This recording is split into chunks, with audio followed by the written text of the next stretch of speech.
आङो मुस्रि मिनन मुसाहारि, गामिया आंनि थुरिबारि।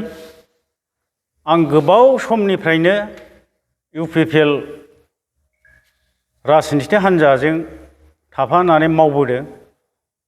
आङो दिनैसिमबो जाथिनि जेसेबां जेनोखि अलखद जाबोदों बाहाय नांथाबना मावबोदों।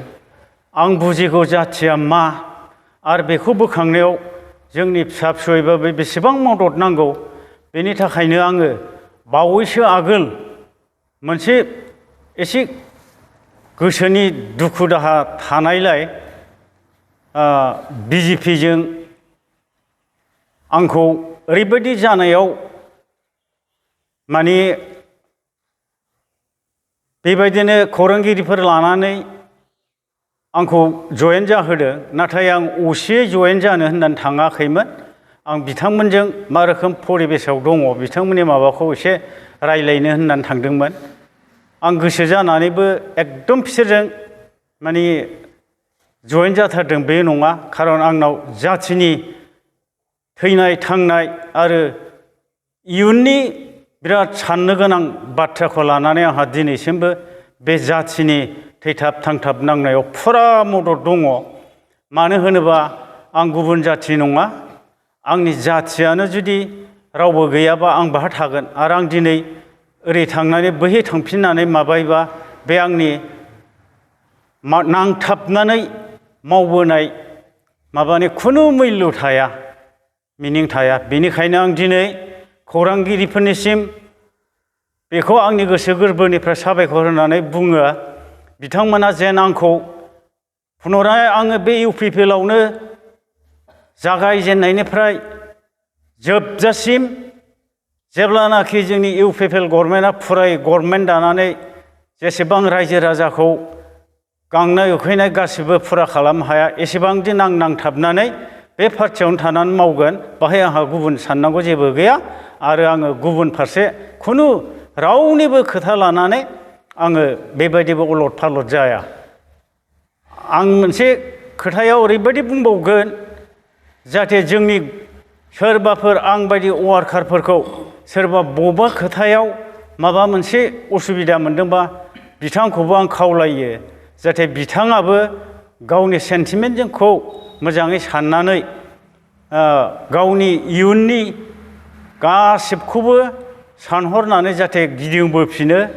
आरो आं जेनोखि दिनै बेबायदिनो आंनि गोसो मोदोम जिउ होनानै खौरांगिरिफोरनि सिगाङाव फुरायै बुंथिनानै लादों, बिथांमोनखौबो खावलायो जेन बेबायदि गोसोनि दाजा। जों जाथिजोंनो थांनांगौ, जाथिनि फिउचारखौ नायनांगौ, जाथियासो जोंखौ बोखांगोन, जाथि गैयाबा जों जेबो गैया। आं दिनै बेखिनिखौ बुंनानै बिथां खौरांगिरि मानगोनांफोरनिसिम बिदाय लाबाय। गोजोन्थों।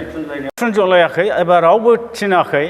आङो एसे आगोलावबो होनखादों, आं बिथांमोनजों गोसो जानानै रायलायहैग्रोदोंमोन आरोखि।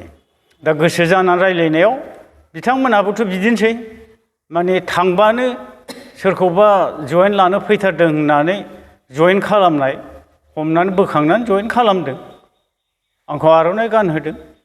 बेखिनि आरोखि। आं बिथांमोनजों दिनैनिफ्राय आं नोंसोरजों जयेन लाथारनायनि खोथाबो जेबो सावरायनो थाङाखैमोन।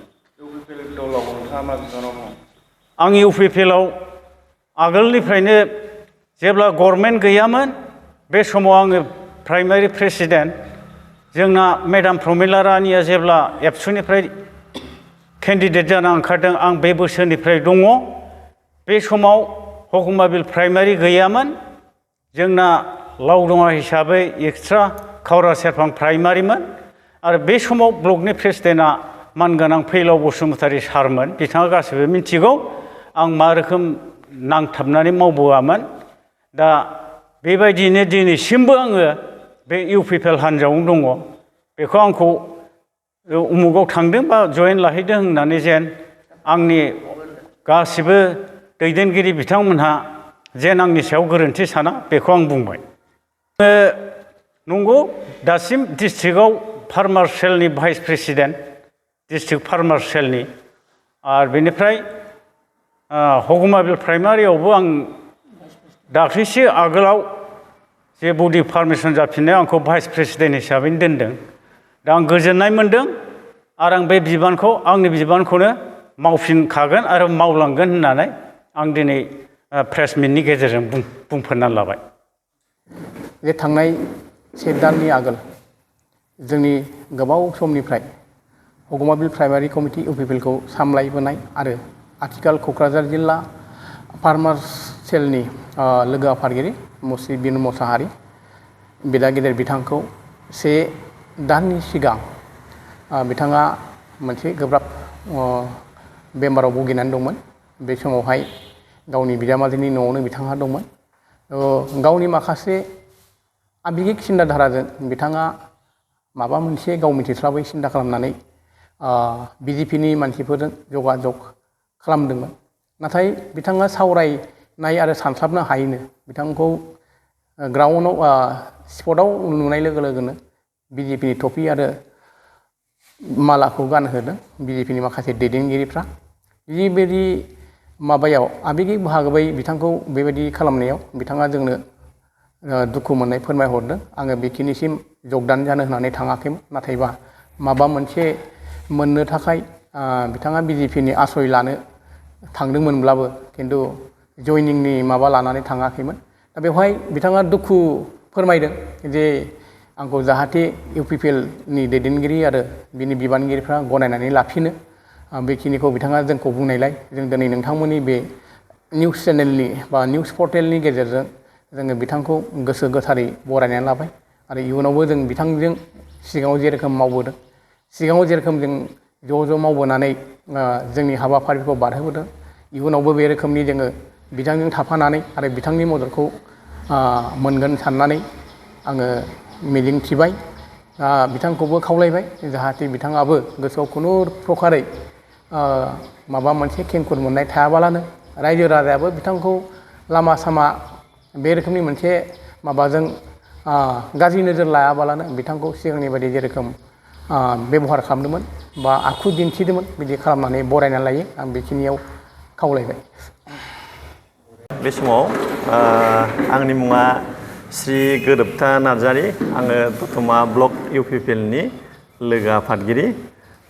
दा बे समाव दिनैनि बे बुब्लियाव जोंनि दैलि खौरां, ओमफ्राय मा होनो बर' खौरां, बड'लेण्ड बुब्लि, रायजों बड'लेण्ड बा गुबुन गुबुन जे बर'नि जे खौरां बिजों बे नायग्राफोरनिसिम गिबियावनो आंनि गोसो गोरबोनि अननाय आरो मोजां मोननायखौ इउपिपिएलनि जानानै जासिहरबाय।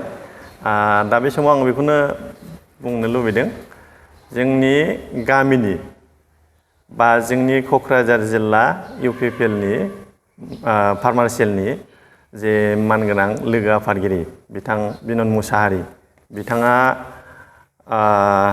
एसे बावैसो सिगां गावनि माखासे गोसोनि साननाय बा आबेग बाहाबै बिथाङा जोंनि इउपिपिएलखौ नागारनानै जे बिजेपिआव बिथाङा जइन जादोंमोन।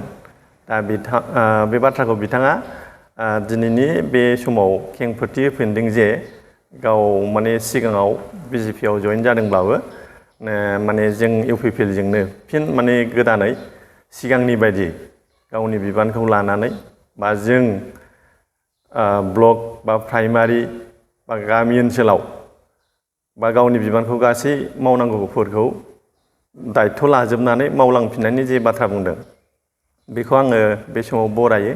मानोना बिथाङा आबेग भाबै बिथाङा गुबुन हानजायाव थांनायनि सिन्ताधारा दङमोनब्लाबो नैबे समाव जिहेथु जों इउपिपिएलजोंनो थाफिननानै फिन गोदानै खामानि मावलांगोन, गोदान गोहो बोलो लानानै बिथाङा बिदि बाथ्रा बुंदों। दा नंखायनो आं बिथांखौ बरायबाय आरो आसा खालामो बिथांनि बे मावनायनि गेजेरजों जोंनि इउपिपिएलआ मोनसे सक्तिशालि जायो आरो जोङो बिथांनि जे गाहायाव थानानै गुबुन गुबुन जोङो जोंनि इउपिपिएलखौ देरहाहोनायनि जे हाबाफारि बेवहाय बाहागो लानानै जोङो फैगौ जे बिटिसि इलेक्सन जिहेतु सेप्तेम्बर मासाव जानो गोनां बेवहाय जोङो देरहासार जाहैनो हागोन आरो बिथांनि जे सोलो बोलो बेफोरखौ लानानै जोंनि जे प्राइमारियाव जिहेतु बिथाङा जोंनि हगमाबिल प्राइमारिनि सिङावनो गोग्लैयो, बे प्राइमारिनि सिङाव थानाय मोनद'था जे बुथ कमिटि बेवहाय जोङो देरहासार जानो हागोन बे मिजिंखौ थिबाय आरो बेनि गेजेरजोंनो बेखौनो मिथिहोनो लुबैदों बिथाङा फैगौ समाव जोंजों जे हाबाफारिफोर बेवहाय जों ज'यैनो मावलांनो हागोन बे मिजिं थिनानै बे समाव आंनि जे बुंथिनाय बेखौनो आं बेवहायनो फोजोबबाय। गोजोन्थों।